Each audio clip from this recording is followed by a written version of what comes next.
Hi అండి. అందరెలా ఉన్నారు? బాగున్నారా? నేనైతే చాలా చాలా బాగున్నాను. మీరు కూడా బాగుండాలని మనస్ఫూర్తిగా కోరుకుంటున్నాను. అందరూ టీ తాగారా? ఏం చేస్తున్నారు? ఎలా ఉన్నారు? అనేది కింద కామెంట్ చేయడం అయితే మర్చిపోకండి. నేను, పిల్లలైతే చాలా అంటే చాలా బాగున్నాం. మీరు, మీ ఫ్యామిలీ అందరూ కూడా బాగుండాలని మనస్ఫూర్తిగా కోరుకుంటున్నాను. ఈరోజు ఈ వీడియోలో కొన్ని విషయాలు అంటే నా అనుభవంతో ఉన్న విషయాలు మీ అందరితో షేర్ చేస్తున్నాను. ఒక మనిషి పైన ఇంత నెగటివిటీ ఏర్పడుతుంది అనే నేను అసలు ఎక్స్పెక్ట్ చేయలేదు ఫ్రెండ్స్.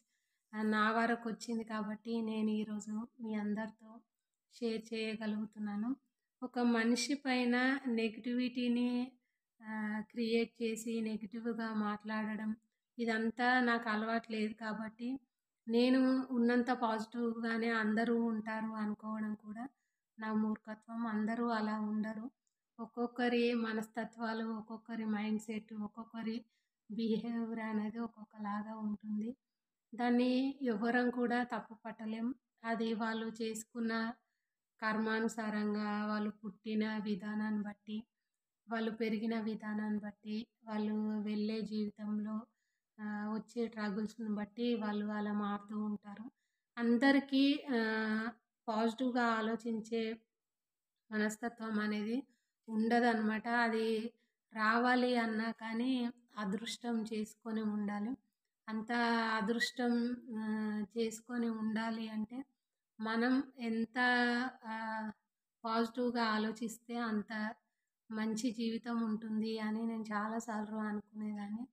కాకపోతే ఇంత నెగటివిటీ క్రియేట్ అయిన తర్వాత పాజిటివిటీ కూడా భయపడుతుంది అని నాకు అర్థమైందనమాట.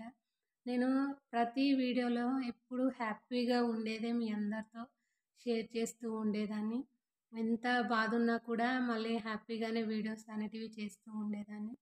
కానీ అలా ఎందుకు వీడియోస్ అనేటివి పెడుతూ ఉండేదాన్ని అంటే మనం ఈరోజు కొన్ని ప్రాబ్లమ్స్ అనేటివి ఎదుర్కొంటున్నాం. అలాగే మనకు తెలియకుండా వాళ్ళ జీవితంలో కూడా వాళ్ళకి ఏ ఇబ్బందులు ఉంటాయో మన ప్రాబ్లమ్స్‌ని ఏది కూడా వాళ్ళకి చెప్పి బాధ పెట్టకూడదు. ప్రతి ఒక్కరి జీవితంలో ఇలాగే ఉంటుంది కదా! మనం హ్యాపీగా ఉన్నది చూయిస్తే వాళ్ళ లైఫ్‌లో కూడా వాళ్ళు హ్యాపీగా ఉండి వాళ్ళ జీవితాన్ని ముందుకు తీసుకెళ్తారని నేను అనుకుంటూ ఉండేదాన్ని. అలాగే పాజిటివ్‌గా ఆలోచిస్తూ ఎప్పుడూ హ్యాపీగా ఉండే వీడియోసే నేను చేసిన పూజ వీడియోసు, మంచి మంచి సాంగ్సు సెలెక్షన్ చేసుకొని నేను వీడియోస్ అయితే పెడుతూ ఉండేదాన్ని. అలానైనా కొంచెమైనా హ్యాపీగా ఉంటారు అన్న ఉద్దేశంతోని చాలామంది యూట్యూబ్‌ను కొంతవరకు ఆహ్, పాజిటివ్‌గా తీసుకుంటారు. చాలా వరకు నెగెటివ్‌గా తీసుకునే వాళ్ళు కూడా ఉంటారు. కానీ యూట్యూబ్ పరంగా కొంతమంది నేర్చుకొని జీవితాలను నిలబెట్టుకున్న వాళ్ళు కూడా ఉన్నారనమాట. అలాంటి వాళ్ళలో నేనొకదాన్ని. మన మైండ్ సెట్ ఎలా ఉంటే అలాంటి వీడియోసే మనకు కనిపిస్తూ ఉంటాయి. మన మైండ్ సెట్ ఎలా ఉంటే అలాంటి మనుషులే మనకు ఎదురవుతూ ఉంటారు. నేను అనుకునేదాన్ని నేను పాజిటివ్‌గా ఆలోచిస్తాను కదా! నాలాగా ఆలోచించేవారు ఒక్కరున్నా వాళ్ళకైనా యూజ్ అవుతుంది కదా! వాళ్ళు కూడా హ్యాపీగా ఉంటారు కదా! అని అనుకుంటూ ఉండేదాన్ని. అలా లోపల ఎన్ని ఇబ్బందులున్నా కానీ బయటకొచ్చిన తర్వాత ఒక వీడియో చూస్తే అర్రే! వీళ్ళ వీడియో చూస్తే చాలా హ్యాపీగా అనిపిస్తుంది. ఇలా మనం ఉండాలి. ఇలా మన లైఫ్‌లో ముందుకు వెళ్ళాలని అనుకుంటారని చెప్పేసి నేను ఎప్పుడూ హ్యాపీగా ఉండే వీడియోసే పెడుతూ ఉండేదాన్ని. కామెడీ వీడియోస్ కూడా చాలా వరకు చేశాను కొన్ని. అలా చేసినప్పుడు కొంచెం నాకు అవి ఇబ్బందిగా అనిపించాయన్నమాట. మనం కొంచెం ఆహ్, పూజలు ఇవన్నీ వీడియోస్ పెట్టినప్పుడు మళ్ళీ నేను ఆ వీడియోస్‌లోకి వెళ్ళినప్పుడు నాకే కొంచెం ఇబ్బంది అనిపించి ఆ వీడియోస్ అనేటివి పెట్టకుండా నేను ఓన్‌గా నా కంటెంట్ ఏదుందో అదే పెడితే బాగుండు అనే ఆలోచన నాలో ఉండే. కాకపోతే ఏంటి అంటే ఛానల్ అనేది రీచ్ అవ్వాలి అంటే ఖచ్చితంగా మనం సోషల్ మీడియాలో ఉన్నప్పుడు కొన్ని తెలుసుకోవాలి. అలా తెలుసుకొని కూడా మనం ముందుకు వెళ్తూ ఉండాలి. కానీ నేను ఒక విషయం అయితే మీ అందరికీ చెప్తాను ఫ్రెండ్స్. ప్రాబ్లమ్స్ అనేటివి అందరికీ ఉంటాయి. కానీ ప్రాబ్లమ్స్ ఉన్నాయని చెప్పేసి మనం ముందుకు వెళ్ళకుండా జీవితాన్నయితే ఎండ్ చేయకూడదు అనేది నా ఆలోచన అనమాట. ఆ పాజిటివిటీ ఎదుటి వాళ్ళ జీవితాల్లో సంతోషాన్ని నింపుతుందని నేను అనుకోని వీడియోస్ పెడుతూ ఉండేదాన్ని. కానీ నా హ్యాపీనెస్‌ను చూడలేక వాళ్ళలో ఉన్న నెగటివిటీని మొత్తం నా పైన స్ప్రెడ్ చేశారు. ఆ స్ప్రెడ్ చేసే క్రమంలో నేను పూజలు చేస్తాను కాబట్టి ఆ నెగటివిటీ అనేది నా పైనకి రాకుండా ఆయన పైనకి వెళ్ళి ఇదంతా క్రియేట్ అయిందని నేను అనుకుంటాను. ఆహ్, లైఫ్‌లో భగవద్గీతలో ఒక మాట చెప్తూ ఉంటారు. మనం లైఫ్‌లో ఏదొచ్చినా కూడా తీసుకోవాలి అని. కష్టమొచ్చినా తీసుకోవాలి, బాధొచ్చినా రెండిటిని ఈక్వల్‌గా తీసుకొని జీవితాన్ని ముందుకు వెళ్తూ ఉండాలి అని చెప్పేసి నిన్న అంకుల్ మాట్లాడినప్పుడు కూడా ఆ విషయం చెప్పారనమాట. అలా నేను లైఫ్‌ని ఇప్పుడు లీడ్ చేయగలుగుతున్నాను అంటే కారణం నేను క్రియేట్ చేసుకున్న పాజిటివిటీ మాత్రమే. నిన్న నేను మీ అందరికీ చెప్పాను కదా! అంకుల్ మాట్లాడిన మాటల్ని ఏదో శక్తి ఉంది అని చెప్పేసి. అలాంటి మనుషులు వేల మంది ఆహ్, ఉన్నా కానీ అలాంటి మనుషులు ఒక్కరుంటే ఆహ్, ప్రతి ఒక్కరి జీవితం అనేది చాలా అంటే చాలా బాగుంటుంది. నేను కూడా అలానే అనుకునేదాన్ని. ఒక్క ఫ్యామిలీలో పాజిటివ్‌గా ఆలోచించే వాళ్ళు ఉంటే ఆ ఫ్యామిలీ మొత్తం చాలా బాగుంటుంది అని ఆలోచించుకుంటూ నేనెప్పుడూ పాజిటివ్‌గానే ఆలోచించేదాన్ని. అలా పాజిటివ్‌గా ఆలోచించిన నాకే ఇంత పెద్ద గండం అనేది వచ్చింది. కానీ నేను దీన్ని కూడా తీసుకునే శక్తిని మళ్ళీ నేను తెచ్చుకుంటున్నాను అంటే కారణం ఆ భగవంతుడు అనేవారు నా వెన్నంటే ఉన్నారు కాబట్టి ఇంకా నేను తట్టుకొని నిలబడగలుగుతున్నానేమో అని అనిపిస్తుందనమాట. నిజమే చావు బతుకులు అనేటివి మన చేతిలో ఉండవు. కానీ నేను ఆయనను పెళ్లి చేసుకొని 18 సంవత్సరాలు అవుతుంది. ఈ 18 సంవత్సరాల జీవితంలో ఎన్నో కష్టాలు, ఎన్నో సుఖాలు. ఆహ్, ఆ కష్టాలన్నీ తట్టుకొని ఇక లైఫ్ అంతా చాలా బాగుంటుంది అని అనుకోని ఈ ఇంట్లోకొచ్చిన తర్వాత ఇంకా ఎక్కువ ప్రాబ్లమ్స్. ఆ ప్రాబ్లమ్స్ అన్నీ ఫేస్ చేసుకుంటూ నిలబడాలి. ఆ రోజు ఆ సిట్యుయేషన్‌లో నేను నిలబడ్డాను. ఇప్పుడెందుకు నిలబడలేకపోతున్నాను.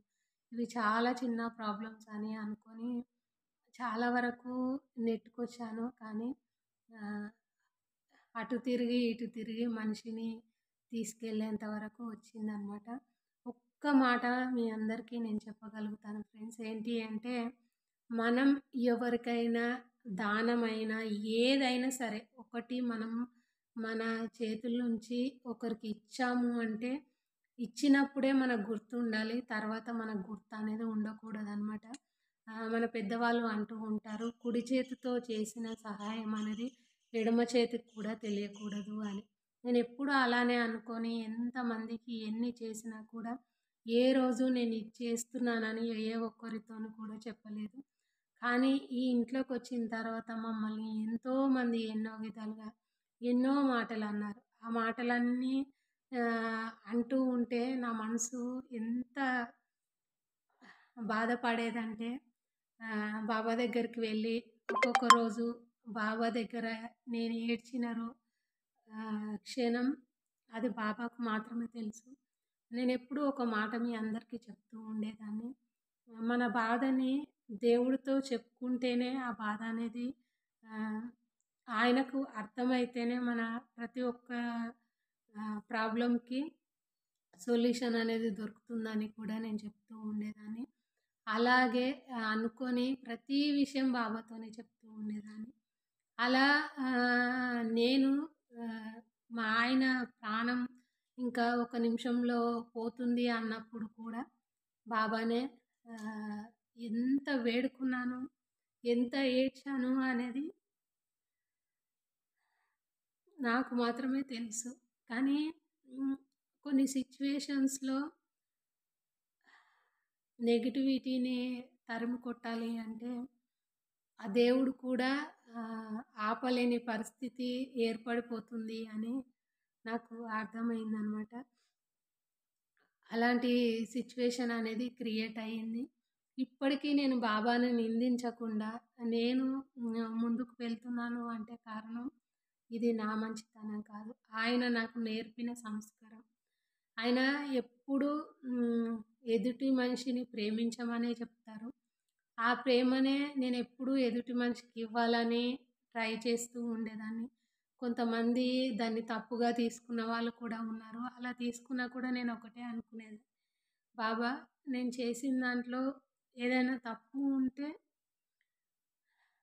క్షమించమని అడగడం తప్పించి ఇంకేమీ నేను చేయలేను అని బాబా దగ్గరే వేడుకుంటూ ఉండేదాన్ననమాట.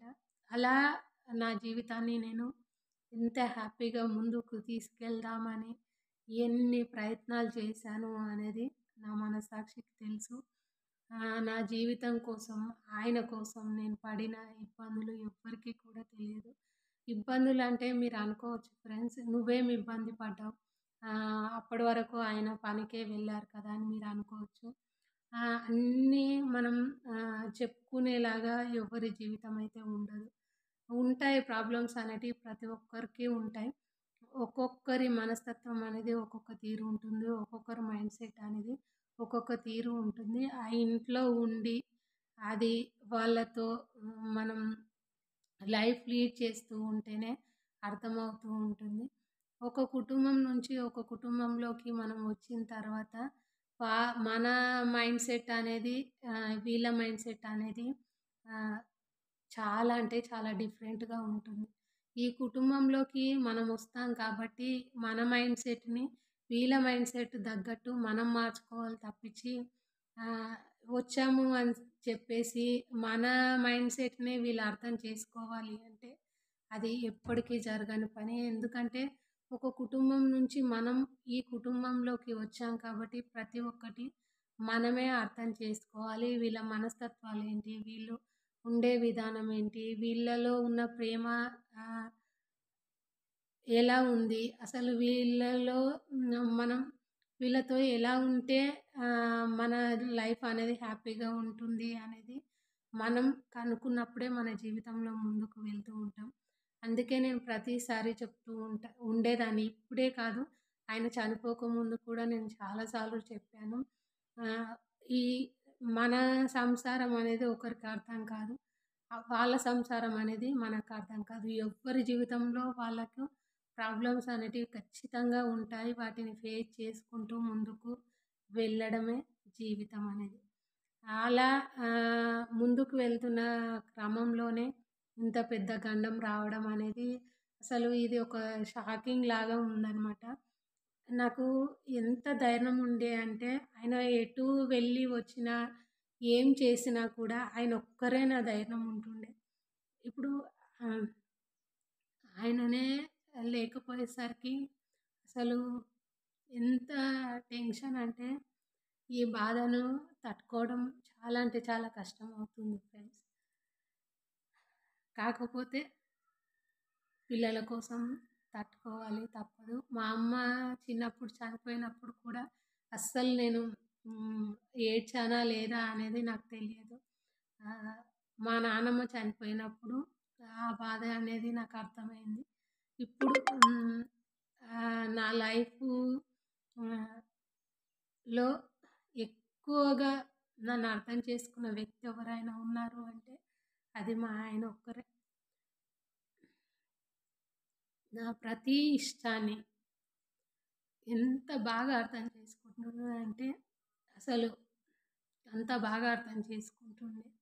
అలాంటి వ్యక్తిని నేను మధ్యలోనే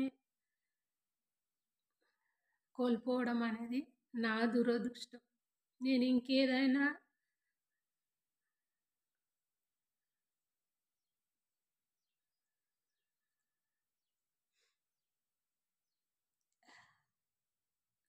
చేసింది మిగిలి ఉందేమో, అందుకే దేవుడు ఇలాంటి పెద్ద పరీక్ష పెట్టాడు అనిపిస్తుంది. ఈ పరీక్షలో నేను నిన్న చెప్పినట్టు రాయడానికి ఏం లేదు ఫ్రెండ్స్. ఇప్పుడు నేను చేయవలసిందల్లా నా పిల్లల జీవితంలో ఇంకా ఏముంది, వాళ్ళని ఎలా ముందుకు తీసుకెళ్ళాలి అనేదే నా ఆలోచన అనమాట. అదే ఆలోచిస్తూ ఉన్నాను. ఇప్పటివరకు నా వీడియో చూసిన మీ అందరికీ థ్యాంక్ యూ వెరీ మచ్. ఇంతసేపు ఓపికతో నా వీడియోని చూసి నన్ను సపోర్ట్ చేస్తున్న మీ అందరికీ నా హృదయపూర్వక ధన్యవాదాలు. Thank you.